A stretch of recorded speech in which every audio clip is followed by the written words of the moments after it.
नमस्कार, आप देख रहे हैं हिंदी खबर। मैं हूं आपके साथ अमित शर्मा। इस वक्त की एक बड़ी जानकारी आपको दे रहे हैं। एनसीआरबी के आंकड़ों पर बोले हैं पूर्व डीजीपी, यूपी की स्थिति बाकी राज्यों से बेहतर है। सीएम योगी की जीरो टॉलरेंस नीति बरकरार है और कहा जा रहा है कि सीएम योगी की ये जीरो टॉलरेंस नीति जो है वो कारगर साबित हुई है। ये बड़ी जानकारी इस वक्त की आपको हम दे रहे हैं, बड़ी खबर आपको बता रहे हैं। आपको बता दें कि यूपी को लेकर जो एनसीआरबी के आंकड़े जारी किए गए हैं वो बहुत ही सुखद हैं और क्राइम की दर में भारी कमी देखने को मिली है। एनसीआरबी के इन आंकड़ों को लेकर पूर्व डीजीपी का बड़ा बयान भी सामने आया, जिसमें उन्होंने कहा कि यूपी की स्थिति बाकी राज्यों से काफी बेहतर है। ये कहा है एके जैन ने। सीएम योगी की जीरो टॉलरेंस नीति कारगर साबित हुई है।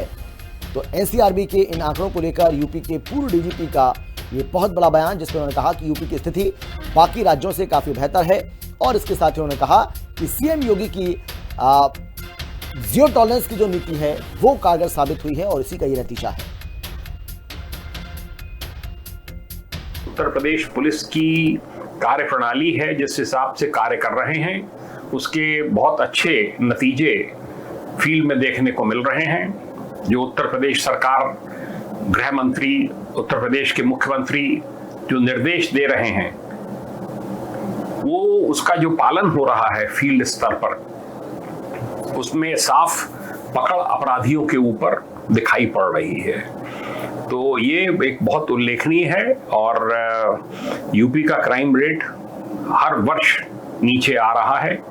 उत्तरोत्तर इसमें सुधार हो रहा है, जो कि एक बहुत खुशी का विषय है प्रदेश के लिए और प्रदेशवासियों के लिए। एनसीआरबी ने 2024 के आंकड़े जारी किए हैं, जिसमें यूपी में क्राइम नियंत्रण में है। ये दिखाया गया है महिलाओं को न्याय दिलाने में यूपी अव्वल है, यानी कि नंबर 1 पर है। यूपी का क्राइम रेट राष्ट्रीय औसत से काफी कम है। सीएम धामी भी सीएम योगी के मुरीद हो चुके हैं, यानी कि उत्तराखंड के मुख्यमंत्री उत्तर प्रदेश के मुख्यमंत्री योगी के मुरीद हो चुके हैं। और उन्होंने एक सभा में कहा है कि पहले यूपी को बीमारू राज्य की उपाधि दी जाती थी, लेकिन अब यूपी में कानून का राज है। यूपी का योगी मॉडल सभी के लिए प्रेरणादायक बना हुआ है, जिसकी चारों तरफ चर्चा हो रही है। तो क्या कुछ कहा सीएम धामी ने, जरा आप सुनिए। कि आदरणीय महाराज जी देवभूमि की इसी प्रसूता भूमि के सपूत हैं, वीर प्रसूता के। और आदरणीय योगी जी से उत्तराखंड का प्रत्येक नागरिक, वैसे तो पूरे देश में लोग उनको बहुत स्नेह करते हैं, बहुत उनके ऊपर श्रद्धा करते हैं, लेकिन देवभूमि का प्रत्येक नागरिक उनसे एक गहरा भावनात्मक लगाव और जुड़ाव महसूस करता है। और वास्तव में जितना स्नेह और जुड़ाव हम सभी महाराज जी के प्रति रखते हैं, उतना ही अपनत्व और प्रेम का भाव योगी जी भी हमारे समस्त उत्तराखंड वासियों के लिए रखते हैं। आपके व्यक्तित्व में, आपके कृतित्व में साधना और राष्ट्र सेवा का अद्भुत समन्वय है और सच में आपने दृढ़ संकल्प, अटूट राष्ट्रभक्ति, राष्ट्रनिष्ठा से साबित किया है।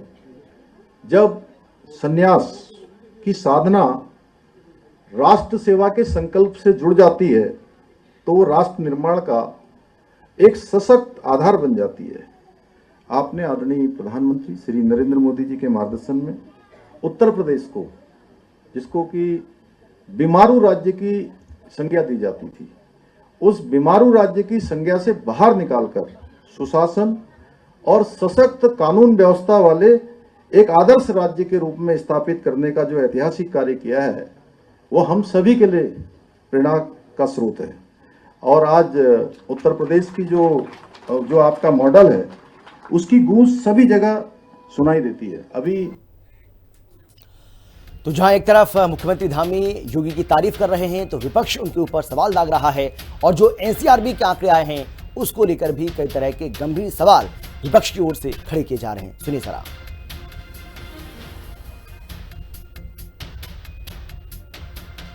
पहले धर्म के बीच में विभेद पैदा करती थी भारतीय जनता पार्टी, आज जातियों में विभेद पैदा की है। हम जितने भी देख रहे हैं जातिगत संघर्ष अब बड़ी तेजी के साथ बढ़ रहा है।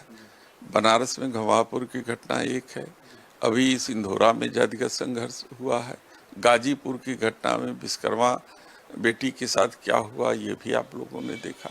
भारतीय जनता पार्टी हर उन गंभीर मुद्दों पर पर्दा डालने की कोशिश करती है। अगर झूठ बोलने का कोई अवार्ड होता तो भाजपाइयों को कोई पछाड़ नहीं पाता, और सबसे बड़ा अवार्ड जाता माननीय मुख्यमंत्री योगी आदित्यनाथ उत्तर प्रदेश, उनको जाता। माननीय मुख्यमंत्री योगी आदित्यनाथ जी कह रहे हैं कि उत्तर प्रदेश के एनसीआरबी के आंकड़े बताते हैं कि महिला अपराधों में कार्यवाही सबसे ज़्यादा हुई है। ये चार्जशीट को कन्विक्शन से कंपेयर कर रहे हैं। कन्विक्शन मतलब सज़ा, और सज़ा जो है नहीं हुई है, सज़ा स्लो है, और सज़ा देने का प्रावधान भी सरकार और प्रशासन के हाथ में नहीं, वो कोर्ट के हाथ में है। एनसीआरबी के साल दर साल के आंकड़े बताते हैं कि उत्तर प्रदेश में अपराध महिलाओं और दलितों के खिलाफ खास तौर पर घटने के बजाय बढ़ रहे हैं। ये आंकड़ों की जो बाजीगरी कर रही है उत्तर प्रदेश सरकार, ये साफ स्पष्ट है। आप पूरे प्रदेश में से 25 मुकदमे छांट लीजिए, उनको अंतिम स्टेज पर पहुंचा दीजिए और 22 मुकदमों में फैसले करा दीजिए और साफ बता दीजिए कि साहब 90% केसेस में सजा हो गई। 3 दिन का अखबार उठाकर देख लीजिए, आपको पता चल जाएगा कि उत्तर प्रदेश में किस तरीके से महिलाओं के खिलाफ, दलितों के खिलाफ, पिछड़ों के खिलाफ अपराध घटने के बजाय बढ़ते जा रहे हैं। तो मुख्यमंत्री योगी आदित्यनाथ और उनकी सरकार का अगेंस्ट क्राइम जो जीरो टॉलरेंस की पॉलिसी है, उसी का जमीन पर ही असर देखने को मिल रहा है। लेकिन विपक्ष इसको मानने के लिए तैयार नहीं है और उसका ये कहना है कि ये जो आंकड़े हैं ये कागजी आंकड़े हैं, इसमें कोई सच्चाई नहीं है। तो योगी मॉडल का कमाल देखने को मिला। यूपी में अपराध काफी कम हुआ है। एनसीआरबी ने 2024 के आंकड़े जारी कर दिए हैं और सबसे बड़े राज्य में क्राइम का ग्राफ गिरा है। महिला अपराध के दोषियों को सजा मिली, मतलब ये जानकारी इसमें आई है सामने कि महिला अपराध के दोषियों को सजा दिलाने में यूपी नंबर 1 है। महिलाओं के प्रति अपराध में यूपी देश में 17वें नंबर पर है। यूपी में अपहरण और डकैती देश में सबसे कम हुई है और अपराध दर राष्ट्रीय औसत से 28.5% कम है। हत्या के मामलों में देश में यूपी का 29वां स्थान है। डकैती के मामलों में सबसे नीचे है यूपी। लूट के मामलों में यूपी 28वें नंबर पर है। और ये आंकड़े इस बात की गवाही दे रहे हैं कि किस तरीके से क्राइम पर बेहतरीन तरीके से और एक अच्छे वे में योगी सरकार ने काबू पाया है।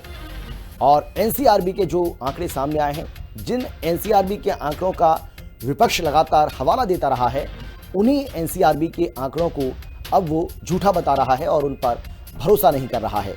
लेकिन सरकार के लिए ये जो आंकड़े हैं वो काफ़ी सुखद हैं और ज़्यादा बेहतर करने के लिए और अच्छा करने के लिए